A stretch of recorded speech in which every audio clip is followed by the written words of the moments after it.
Hi friends, இப்போ நம்ம மகாநதி பார்க்க போகிறோம். மகாநதியில் வந்து நம்ம காவேரி கீழே தண்ணி குடம் தூக்க வந்ததை பார்த்த நம்ம நிவின்னு அப்படியே பின்னாடியே ஃபாலோ பண்ணிட்டு வராரு. ஃபாலோ மீன்னு சொல்லிட்டு வந்தவர் கம்முன்னு இருக்கலாம்ல, உன்னால் வெயிட்டை தூக்க முடியுமா, நீ தூக்க வேணாம், உன் நிலமை யாருக்குமே தெரிய மாட்டேங்குது, ஆனால் எனக்கு தெரிஞ்சு என்னால் கம்முன்னு இருக்க முடியாதுன்னு சொன்னார். இதை பார்த்தோன்னே காண்டாயிடுச்சு நம்ம யமுனாவுக்கு. பின்னாடியே அவங்க ஒரு பக்கம் ஃபாலோ பண்ணிட்டு வராங்க. ஃபாலோ பண்ணிட்டு வந்தவங்க அங்கே நின்று பார்க்க இவங்க 2 பேரும் பேசுகிறத கேட்குறாங்க. அதாவது ஒன்றும் புரியல, வாய் அசைக்கிறது மட்டும்தான் தெரியுது. அது பக்கத்துலேருந்து கேட்டால பக்கி புரியும் அப்படிங்கிற மாதிரி ஆச்சு. அவங்க ஒரு பக்கம் நீ இது வந்து விஜய்கிட்ட மறைக்கிறது நல்லதா எனக்கு படலைன்னு சொல்லிட்டு நிவினே சொல்கிறாரு.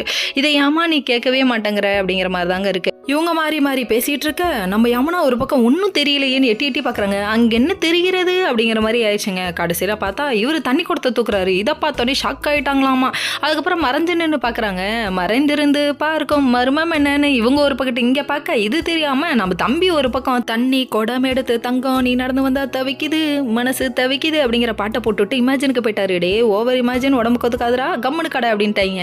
என்ன பண்ணுறது, தேவையா குமார் இதெல்லாம் அப்படிங்கிற மாதிரி ஆயிடுச்சு. அதுக்கப்புறம் பார்த்தா நம்ம யமுனா ஒரு பக்கம் நின்று முறைன்னு முறைக்கிறாங்க. சரி இவங்க வீட்டுக்கு கிளம்பிட்டாங்கங்க. அதுக்கப்புறம் நைட்டுங்க நம்ம கங்கா பண்ணுற அலப்பறை இருக்கே, கங்காவும் நம்ம குமரனும் சேர்ந்து அவங்க வந்துட்டு ஒரு லவ் ஃபீலுக்கு போயிட்டாங்க. வெளியில் நின்று ரொமான்ஸ் பண்ணாதீங்கடா. இதை பார்க்கும்போது எனக்கும் கஷ்டமாக இருக்குல்ல அப்படிங்கிற மாதிரி ஆயிடுச்சு. இதை பார்க்கும்போது ஆடியன்ஸுக்கும் ரொம்ப கஷ்டமாக இருக்குது. ஏன்னா நம்ம காவேரி ஒரு பக்கம் ரூம்குள்ளே போய் உட்காந்து நம்ம விஜயோட இருக்கிறது எப்படி இருக்கும் இமேஜின் பண்ணி பார்த்தாங்க பாரு.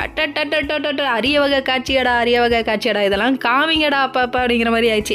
அதுக்கப்புறம் பார்த்தா இன்னொரு பக்கம் நம்ம யமுனா ஒரு பக்கம் சப்பாத்தி தேய்ச்சி கொடுக்குறீங்களா, எனக்கு கையை வலிக்குது, ஓ இது குதர்க்கமாக ஏதோ ஒரு வேலை போட்டு காமிக்குது, எங்கள் அக்காவுக்கு தண்ணி தூக்கி தர மட்டும் உன்னால் முடியுதா அப்படிங்கிறாங்க. காவேரிக்குன்னா உன்னால் செய்ய முடியுதுன்னு குத்தி காமிக்கிறாடியே, என்ன நிலைமை தெரியாமல் பேசாதீங்க, ரொம்ப டென்ஷன் பண்ணுற அப்படிங்கிற மாதிரி ஆயிடுச்சு. Okay friends.